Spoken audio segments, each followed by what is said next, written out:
നിഡ സമ്പത്ത് 7 vocational paper ആശയവിനിമയ പരിമിതിയുള്ള വ്യക്തികൾക്കായുള്ള augmentative and alternative communication. ആശയവിനിമയ പരിമിതിയുള്ള ഒരു കുട്ടിക്ക് ഫലപ്രദമായി ആശയവിനിമയം നടത്താനുള്ള കഴിവ് മെച്ചപ്പെടുത്തുന്ന ഏതൊരു ഉപകരണത്തെയോ സംവിധാനത്തെയോ രീതിയെയോ ഓഗ്മെന്റേറ്റീവ് ആൻഡ് ഓൾട്ടർനേറ്റീവ് കമ്മ്യൂണിക്കേഷൻ അഥവാ AAC എന്ന് പറയുന്നു. ഒരു കുട്ടിയുടെ സംസാരശേഷി ആ വ്യക്തിയുടെ അല്ലെങ്കിൽ കുട്ടിയുടെ ആവശ്യങ്ങളും ആഗ്രഹങ്ങളും പ്രകടിപ്പിക്കാൻ പര്യാപ്തമല്ലെങ്കിൽ ഓഗ്മെന്റേറ്റീവ് ആൻഡ് ഓൾട്ടർനേറ്റീവ് കമ്മ്യൂണിക്കേഷൻ ഉപയോഗിക്കാവുന്നതാണ്. ഇതിനെ പ്രധാനമായും 2 വിശാലമായ വിഭാഗങ്ങളായി തരംതിരിച്ചിരിക്കുന്നു. അൺഎയ്ഡഡ് അഥവാ സഹായമില്ലാത്ത ഉപയോഗിക്കാൻ കഴിയുന്നതും എയ്ഡഡ് അഥവാ ഒരു ഉപകരണത്തിൻ്റെ സഹായത്തോടു കൂടി ഉപയോഗിക്കാൻ കഴിയുന്നതും. ഇതിൽ ഒന്നാമതായി മറ്റുള്ള സഹായം ആവശ്യമില്ലാത്ത AAC അഥവാ അൺഎയ്ഡഡ് AAC. ഇതിൽ ബാഹ്യ ഉപകരണങ്ങൾ ആവശ്യം വേണ്ടിവരുന്നില്ല. ഉദാഹരണത്തിനായി ആംഗ്യങ്ങൾ, മുഖഭാവങ്ങൾ, ആംഗ്യഭാഷ എന്നിവ. രണ്ടാമതായി മറ്റ് ഉപകരണങ്ങളുടെ സഹായം ആവശ്യമുള്ളത് അഥവാ എയ്ഡഡ് AAC. ഇതിൽ ഇലക്ട്രോണിക് അല്ലെങ്കിൽ നോൺ ഇലക്ട്രോണിക് രൂപത്തിലുള്ള ബാഹ്യ വസ്തുക്കളുടെ പിന്തുണ ആവശ്യമുള്ളതാണ്. ചിത്രകാർഡുകൾ, കമ്മ്യൂണിക്കേഷൻ ബോർഡുകൾ, ആപ്പുകൾ, സ്പീച്ച് ജനറേറ്റിംഗ് ഉപകരണങ്ങൾ എന്നിവ ഇതിന് ഉദാഹരണങ്ങളായിട്ട് പറയാൻ സാധിക്കും. വിവിധതരം ഓഗ്മെന്റേറ്റീവ് ആൻഡ് ഓൾട്ടർനേറ്റീവ് കമ്മ്യൂണിക്കേഷൻ രീതികൾ. ഒന്നാമതായി ലോ ടെക് AAC, അതായത് പരിമിത സാങ്കേതിക വിദ്യ ഉപയോഗിക്കുന്ന AAC. ഇതിന് വൈദ്യുതി ആവശ്യമില്ലാത്ത ഉപകരണങ്ങളാണ് കൂടുതലായി ഉപയോഗിക്കുന്നത്.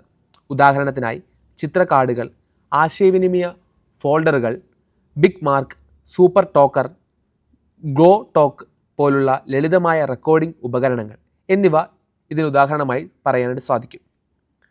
രണ്ടാമത് ഉയർന്ന സാങ്കേതിക വിദ്യ ഉപയോഗിക്കുന്ന AAC അഥവാ ഹൈടെക് AAC. ഇതിൽ സംസാരം സൃഷ്ടിക്കുന്നതോ ഡിജിറ്റൽ ഇൻഫർമേഷനുകൾ ഉപയോഗിക്കുന്നതോ ആയ ഉപകരണങ്ങൾ ഉൾപ്പെടുന്നു.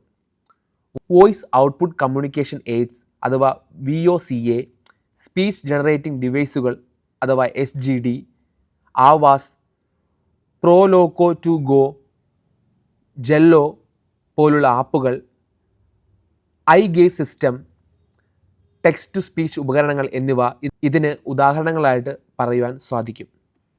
സെറിബ്രൽ പാൾസി, ഓട്ടിസം, ഒന്നിലധികം ഭിന്നശേഷികൾ എന്നിവയുള്ള വ്യക്തികൾക്കുള്ള ഓഗ്മെന്റേറ്റീവ് ആൻഡ് ഓൾട്ടർനേറ്റീവ് കമ്മ്യൂണിക്കേഷൻ അഥവാ AAC ഇടപെടലുകളിൽ AAC ഉപകരണങ്ങൾ ഉപയോഗിച്ചു വരുന്നു. AAC നടപ്പാക്കൽ എന്നത് ഉപയോക്താവ് speech language pathologist, physiotherapist, occupational therapist, medical പ്രൊഫഷണലുകൾ, special educator, social worker, AAC നിർമ്മാതാക്കളും ഏജന്റുമാരും എന്നിവരടങ്ങുന്ന AAC ടീമിൻ്റെ സമഗ്രമായ വിലയിരുത്തലും ഇടപെടലും ഉൾപ്പെടുന്നതാണ്. കുട്ടിയുടെ ആശയവിനിമയ ആവശ്യങ്ങൾ അല്ലെങ്കിൽ ലക്ഷ്യങ്ങൾ, ശക്തിയും കഴിവുകളും അവരുടെ പൂർണ്ണമായ ആശയവിനിമയ അല്ലെങ്കിൽ പങ്കാളിത്ത സാധ്യതകളിൽ നിന്ന് തടയുന്ന പ്രതിബന്ധങ്ങൾ എന്നിവ കണ്ടെത്താനാണ് വിലയിരുത്തലുകൾ നടത്തുന്നത്.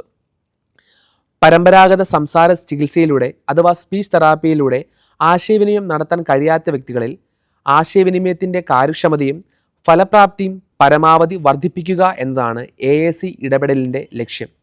സംഭാഷണം, ആശയവിനിമയത്തിലെ കുറവുകൾ മനസ്സിലാക്കുന്നതും സംസാരിക്കുന്നതുമായ ഭാഷയുടെ വികസന ആവശ്യങ്ങൾ, ഇടപെടൽ, പങ്കാളിത്ത പ്രശ്നങ്ങൾ എന്നിവയിലെ പ്രശ്നങ്ങൾ തുടങ്ങിയവ AACയുടെ ഇടപെടലിൽ പരിഹരിക്കപ്പെടുന്നു. AAC സംവിധാനം പരിചയപ്പെടുത്തേണ്ടത് തുടർന്ന് പറയാൻ പോകുന്ന രീതികളിലൂടെയാണ്. കുട്ടി ഉപയോഗിക്കുന്ന AACയുടെ ഉപയോഗം കുട്ടിയെ പരിചയപ്പെടുത്തുകയും കുട്ടി അത് ഉപയോഗിക്കാൻ ശ്രമിക്കുമ്പോൾ പ്രോത്സാഹിപ്പിക്കുകയും അതുപോലെ തന്നെ ഈ സംവിധാനം തെറ്റായ രീതിയിൽ ഉപയോഗിക്കാതെ പരിശീലിപ്പിക്കുകയും ചെയ്യുക. ഉപകരണം എല്ലാ സമയത്തും കുട്ടിയുടെ അടുത്ത് ഉണ്ടായിരിക്കണം. AAC ഉപകരണം ഉപയോഗിക്കുന്നതിനുള്ള അവസരങ്ങൾ കുട്ടിക്ക് ഒരുക്കി കൊടുക്കുക. അഥവാ ക്ലാസ് റൂമിൽ, വീട്ടിൽ, സ്പീച്ച് തെറാപ്പി സമയത്ത് തുടങ്ങിയ സന്ദർഭങ്ങളിൽ AAC ഉപകരണം കുട്ടിയുടെ സമീപത്ത് ഒരുക്കി വെക്കുക. AAC ഉപയോഗിക്കുന്നതിനും ശരിയായ രീതിയിൽ ഉപയോഗിക്കേണ്ടതിനും വേണ്ടി കുട്ടിയെ സഹായിക്കുന്നതിന് മറ്റുള്ളവരെ പരിശീലിപ്പിക്കുക. ഈ രീതിയിലൂടെ കുട്ടികൾക്ക് AAC സംവിധാനം പരിചയപ്പെടുത്താൻ നമുക്ക് സാധിക്കും. ആശയവിനിമയ പരിമിതിയുള്ള കുട്ടികളിൽ കഴിയുന്നത്രയും വേഗം AACയുടെ ഇടപെടൽ ആരംഭിക്കേണ്ടതുണ്ട്.